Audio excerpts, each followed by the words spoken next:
warahmatullahi wabarakatuh. Assalamualaikum warahmatullahi wabarakatuh. Assalamualaikum warahmatullahi wabarakatuh. Assalamualaikum warahmatullahi wabarakatuh.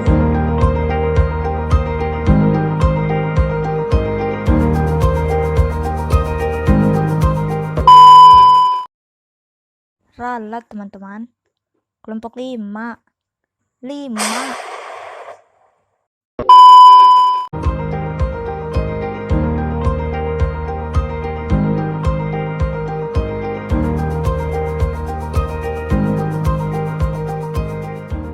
Assalamualaikum semuanya. Hai, saya Google akan menjadi moderator dalam video ini.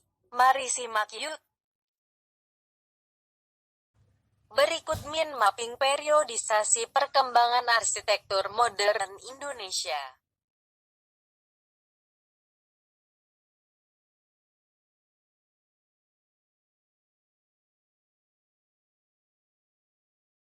Materi pertama yaitu periode pertama akan dibacakan oleh Nur Mutmainah. Baik, terima kasih Google. Periode pertama yaitu tahun 1945 sampai 1960-an.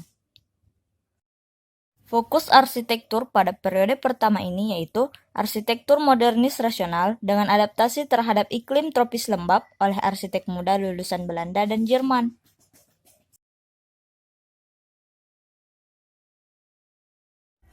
Selanjutnya adalah tokoh arsitek pada periode pertama ini, yaitu R. Susilo yang merancang perencanaan kota satelit Kebayoran Baru Jakarta, kemudian Lim Buanji yang salah satu rancangannya itu kantor Oe Tiong Ham Concern, kemudian Soe Hamir, dokumentasinya belum didapatkan, kemudian Sudarsono, yaitu merancang Tugu Monumen Nasional di Jakarta, kemudian Friedrich Silaban yang merancang markas besar Angkatan Udara di Jakarta pada tahun 1958 dan merancang Masjid Istiqlal pada tahun 1965.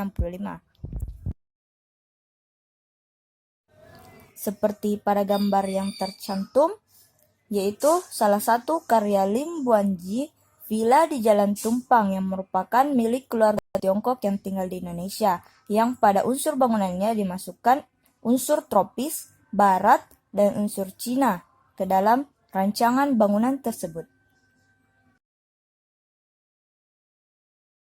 Selanjutnya akan dibacakan oleh Rizka Aulia Azhar.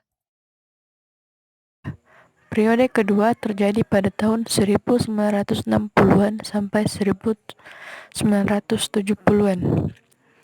Fokus yang pertama yaitu membahas tentang arsitektur modernis dengan adaptasi terhadap iklim tropis lembab oleh arsitek muda lulusan Belanda, Jerman, dan lulusan pertama pendidikan ITB. Yang fokus kedua yaitu cenderung meninggalkan pemikiran arsitektur modern tropis, berkembang ke arah modern rasionalisme bersama ketertarikan pada tradisionalisme atau regionalisme. Terjadi kelesuan karena situasi politik pada masa G30 SPKI.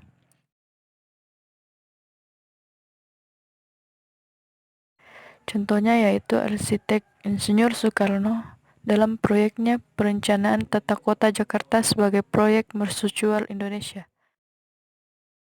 Soejadi bersamaan awal lulusan TU Berlin dengan karyanya Gedung Konevo atau MPL DPR 1960.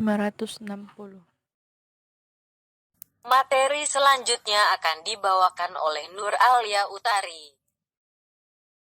Periodisasi perkembangan arsitektur modern Indonesia, yakni pada periode ketiga, tahun 1970-an sampai 1980-an. Adapun fokusnya yaitu pada modern rasionalisme bersamaan dengan keterkaitan pada tradisionalisme atau regionalisme. Masa politik Orde Baru dengan pembangunan 5 tahun yaitu pelita. Selain itu, fokus lainnya yaitu pada kritik keras terhadap arsitektur modernis rasionalisme, sejalan dengan ditolaknya modernisme dan berkembangnya post-modernisme, sekaligus munculnya pencarian identitas arsitektur Indonesia. Caranya yaitu dengan pembangkitan kembali arsitektur tradisional Indonesia yang menjadi kekhasan Indonesia. Hal ini bangkitkan oleh para arsitek lulusan Universitas Dalam Negeri Indonesia sekitar tahun 1970-an. Hal ini merupakan sebagian dari pengaruh Profesor Insinyur V.R. Van Ronmont dari Institut Teknologi Bandung. Adapun contoh bangunan arsitektural beserta arsiteknya yaitu ASEAN Sekretariat di Jakarta pada tahun 1975 oleh Sujadi. Gedung Rektorat Universitas Indonesia yang dibangun oleh arsitek Gunawan Cahyono. Kantor arsitek Atelier 6 Bali yaitu arsiteknya Robi Sularto Sastrowardoyo. Kantor arsitek Atelier 6 yaitu arsiteknya Adi Mursadi. Arsitek lainnya diantaranya yaitu Yuswandi Salia, Darmawan, Eko Budiharjo, dan masih banyak lagi. Selanjutnya akan dibawakan oleh Husnul Auliana Harsid. Baik, saya akan membacakan pada periode keempat tahun 1980-an sampai 1990-an. Pemanduan arsitektur modern dan tradisional dengan penekanan pada simbol dan makna budaya bergeser dari fokus sebelumnya pada kondisi alam tropis lembab. Muncul arsitek generasi kedua lulusan pendidikan arsitektur dalam dan luar negeri, perorangan maupun tergabung dalam kantor atau biro arsitek.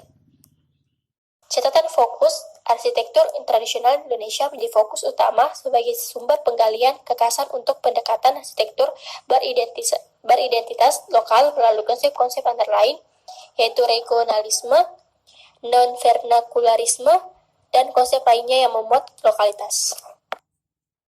Di antaranya, arsitek lulusan dalam negeri antara lain Yusuf Prijotomo, Andis Yuwanto, Budi Adelar Sukada, dan lainnya. Arsitek lulusan luar negeri antara lain Antonio Ismail, Budi Lim, Budiman H. Hendro Purnomo, dan lainnya. Adapun biro arsitek antara lain Atelier 6, Ancona, Tri Pranoto Sri, dan lainnya. Kemudian materi terakhir akan dibawakan oleh Kayla Anissa. Perkembangan arsitektur modern Indonesia pada periode kelima yaitu 1990-an hingga sekarang. Adapun fokusnya yaitu arsitektur kontemporer Indonesia dengan penekanan pada percepatan peristiwa melalui pengungkapan pandangan dan tradisi berkarya atau yang disebut manifesto.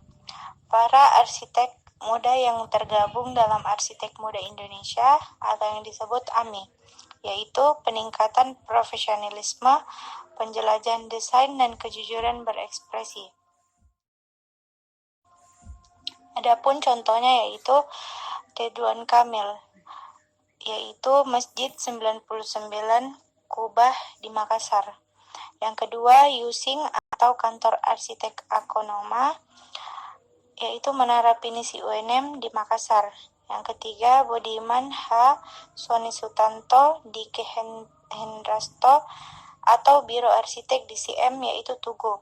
Park Hotel di Malang, Gedung ASEAN Ford Foundation, kolaborasi dengan Gunawan Cahyono. Budi Lim, Urban Infill di Bank Universal Jalan Hayam Murug Jakarta. Konservasi Bank Universal Melawai Jakarta. Mungkin cukup sekian presentasi dari kami.